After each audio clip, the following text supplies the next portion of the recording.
Donc, on va continuer. L'exemple suivant, c'est l'exemple du gaz parfait dans la description quantique. Donc, on se limite toujours à la description quantique. Donc, le système qu'on va étudier, il est formé de n particules monoatomiques de masse petite m d'un gaz parfait et qui est enfermé dans une boîte cubique d'Aretel. Donc, si on parle du gaz parfait, c'est-à-dire qu'on parle d'un système dont les interactions sont supposées négligeables. Deuxième chose, on va supposer qu'on travaille avec des particules qui ne possèdent pas de spin, c'est-à-dire qu'on s'intéresse seulement au mouvement de translation des particules monoatomiques qui forment le système. Commençons par l'étude d'un système à une seule particule, c'est-à-dire je suppose que la boîte contient une seule particule du gaz parfait. Dans ce cas-là, l'équation de Schrödinger va s'écrire sous cette forme. Donc, c'est une équation de Schrödinger que vous avez déjà écrite en mécanique quantique 2, mécanique quantique S4. Donc, V de X représente le potentiel auquel est soumise la particule. À l'intérieur de la boîte, le potentiel est égal à 0 et à l'extérieur de la boîte, le potentiel est infini. Comme ça, la particule est toujours figée à l'intérieur de la boîte. La particule ne peut pas quitter la boîte. Donc, la résolution de l'équation de Schrödinger va vous donner donc, une énergie qui va dépendre de N1, N2, N3 pour la particule pi carré h bar carré sur 2 fois MA carré, N1 carré plus N2 carré plus N3 carré. Donc, N1, N2, N3, ils appartiennent tous à N étoile. Pourquoi on dit que N1, N2, N3 ne peuvent pas être égales à 0? Donc, je pense que vous connaissez déjà la réponse. Tout simplement parce que si N1 égale 0 ou N2, donc si les NI sont nuls, la fonction d'état psi qui décrit la particule est égale à 0. Et on sait déjà que la fonction d'état ou bien la fonction d'onde, solution de l'équation de Schrödinger, il représente la densité de probabilité. Si la fonction est nulle, la densité de probabilité est nulle, ça veut dire que la particule n'existe pas dans la boîte, ce qui contredit donc le fait qu'on a mis une particule dans la boîte. Donc finalement, les NI ne doivent pas être nuls. L'état de la particule et les fonctions de NI, donc la résolution, vous l'avez déjà faite l'année dernière.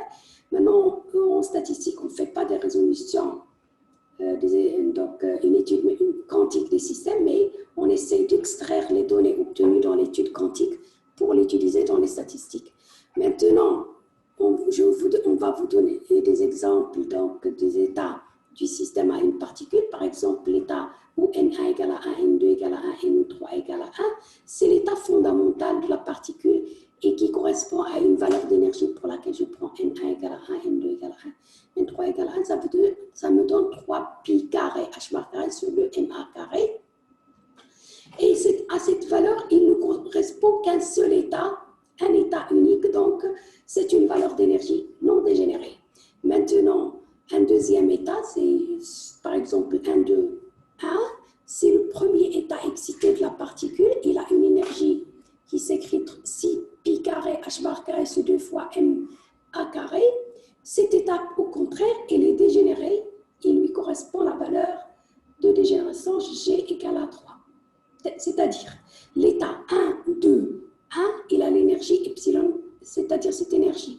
L'état 2, 1, 1, c'est un état différent du premier, mais il a la même valeur d'énergie. Et l'état 1, 1, 2, c'est aussi un état qui est différent du premier, il est différent du deuxième, mais il correspond toujours à la même valeur d'énergie, donc la dégénérescence est égale à 3. Maintenant, comme d'habitude, la même question se pose, on cherche le nombre des états d'énergie comprises entre epsilon et epsilon plus dd epsilon.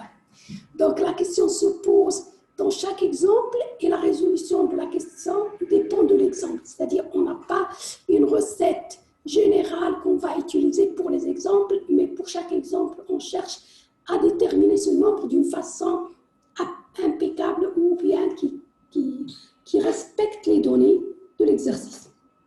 On a dit toujours d de epsilon, c'est-à-dire la variation de l'énergie du système, il est très inférieur devant epsilon, devant l'énergie du système.